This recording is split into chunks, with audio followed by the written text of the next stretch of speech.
The Age of Enlightenment, the Remembrance of Innocence. Beloved ones, oftentimes you have ushered in a new age. This is not the first time that you have participated in the turning of the age, and the remembrance comes from deep within its end. Yes, somehow I know the subtlety of anticipation of things to come, a suggestion that there is much more to the experience upon this plane than just what appearance would show. In times past you have searched your holy books. You have gone to your teachers, your rabbis, the masters, and you have said, "Share with me your secrets," and they have. And you have brought forth from your own inner wisdom the revelations which you have shared with your disciples. And the revelations and the teachings based on these revelations have been handed down from generation to generation. You have written the books known as classics, which have within them the squiggles that are the symbols of remembrance. For indeed the squiggles on the page mean nothing except as you give them meaning, and they serve as your catalyst for remembrance. There has been much written and many workshops given within recent time facilitating communication with the inner child, allowing the child to express. For indeed, as you reestablish an awareness of the child within, you begin to remember the holy child that you are, and great is the rejoicing that comes forth from the remembrance. For long enough have you acquiesced to the voice of the world that has constricted the expression of the child. Long enough have you hidden deep within yourself the child that you are. Now you are finding reason to celebrate, to laugh, to love, to hope, to play with each other. And when you do that, you touch the place of the child. You touch the place of heaven and bring it to earth. Your days to come are days of innocence, remembering again what would seemingly be a long time ago, and yet it is but the twinkling of an eye, when you first chose to express upon our Holy Mother the earth. Remembering the beauty that you beheld in our creations. You are allowing yourself now to pause, to look upon the beauty of our Holy Mother the earth in communion with the flowing waters, the softness of the gentle rain, the caress of the wind, the warmth of the sun as it nurtures the process of life. Your days to come are days of enlightenment, for you have decreed that you will choose the lighter path. Your enlightenment comes as you are willing to look upon everything that you have created and to call it good. For long enough has mankind, womankind, looked upon his or her creation and judged them to be less than perfect. Now is the time when you are choosing to look upon all of your creations, not only the ones in physical form, but also your creations' relationships, circumstance, and events that you experience, and to call them good even as you are in the midst of what the ego would judge to be confusing, sorrowful, and not quite perfect. And yet everything which you call forth is perfect, for you have decreed that you will bring it forth in order to know its holiness, and to come through it to remembering your own holiness. The days to come, beloved one, are days of light, days of beauty, days of joy, days of upliftment, days of unlimited love. Not only knowing love in human relationship, as they have been defined for so long, but knowing the joy of relationship which is unlimited, the relationship of one. Many of the brothers and sisters are choosing to know continuing relationship which goes beyond the form of body. Many are laying down the body and will choose to recycle, it is called, to be born of woman again as you have done many, many times. And you will see them again as the small ones, the infants, and you will say, I know that one. And you do. Others are choosing to know no expression as the light which they are, and then that power of light will manifest the light body in ways that you can remember, but have not witnessed for some time. It will seem to be miraculous, and yet as it happens, you will remember that you have done this. There will be many miracles in the days to come. Your press, your media are going to be very busy. At first there will be skepticism. You are seeing the first wave of this. There will be skepticism, and there will be the ones sent out of research and occurrence to see if it could be true.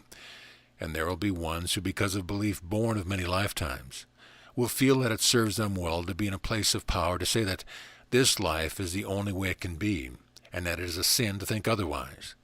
Oftentimes you have known constraint by dictate of limited belief. But now you are arising, saying, no longer I will experience my unlimitedness, the love that is eternal, and I will experience my Father's house, not only upon this plane, but in all other planes of expression. And you are calling forth, because of the energy that you are, and the one that you are not separate from, proof, as it will be seen, that there is much more to life expression than what has been known in limited form. You will see miraculous healings, instantaneous healings, as ones accept their worthiness to know that they are whole. They will no longer see it necessary to suffer in order to go on to a place where they will be perfect as in heaven. But they will know their holiness even in expression, and the resultant joy is most contagious. You will see ones arising from the dead, ones who have laid down the body rising up again. It will be seen as miraculous. But even more miraculous than that is the arising from the dead in spirit, from the place that says, "Life is not worth living. There is no joy, and I don't know why I'm here." What is most miraculous is the willingness to arise up in consciousness, claiming again the power of your beingness, the power through which you have called forth all your creations which serve you well. You will see light beings as light beings. You know your oneness with what are called the angels. You have seen a resurgence of interest in angels, for many are playing with the possibility that an angel could very much be in your midst, and she is. You will come to know the communion of angels, and you will experience communion with loved ones who have laid down their body and have found, to their great amazement sometimes, that they are still alive. They come and knock upon the door of your heart and mind, and they say, "I want to talk with you. I am still alive. I have found joy."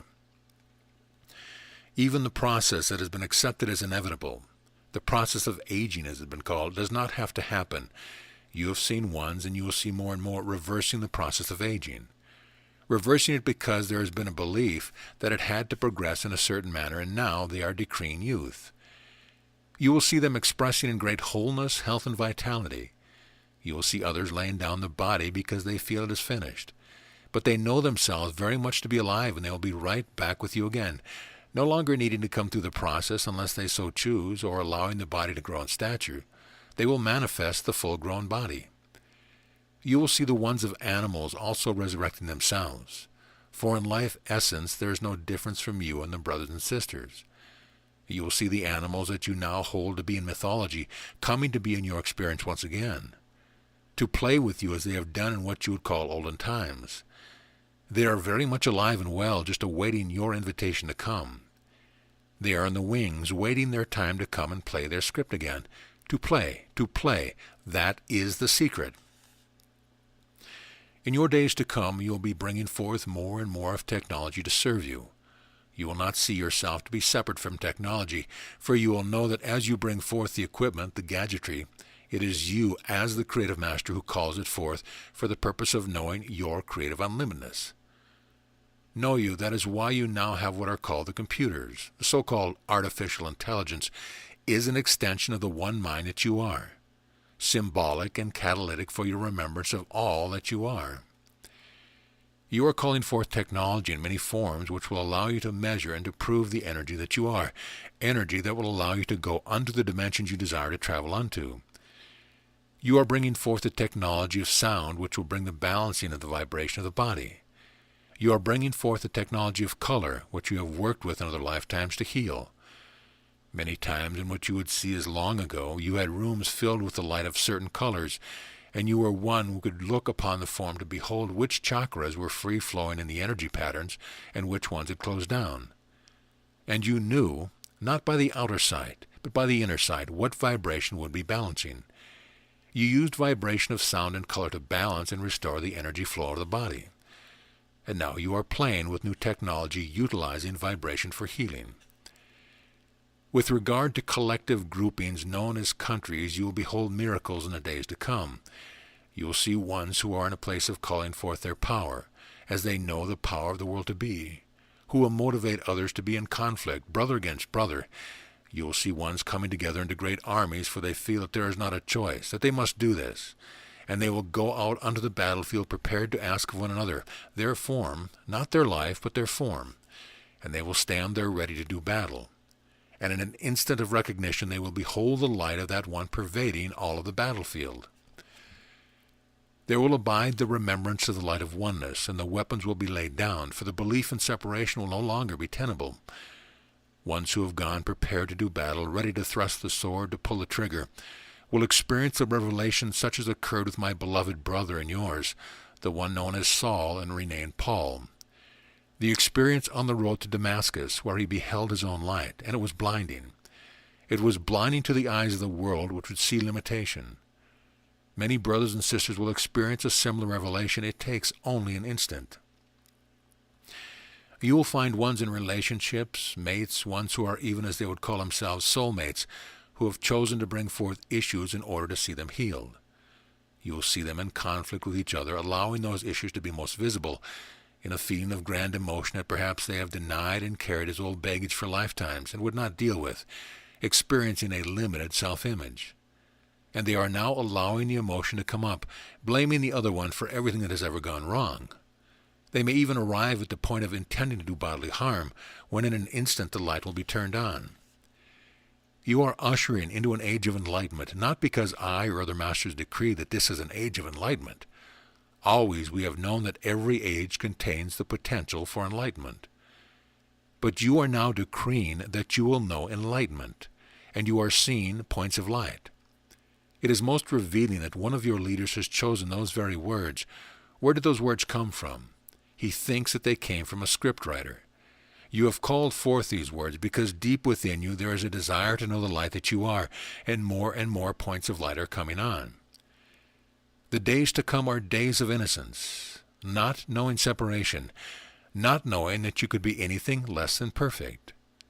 When the child knows herself or himself to be innocent, guiltless, not separate from anyone, not separate from the Father, a grand joy wells up and must be shared. And as you are willing to uplift your remembrance, to come into an exalted state of remembrance of the Spirit that you are, you uplift all of creation, which goes beyond the specific point of focus, this realm as you know it to be, and it spreads out to the brothers who are very real in other galaxies. Your enlightenment reaches the farthest star and beyond. Why?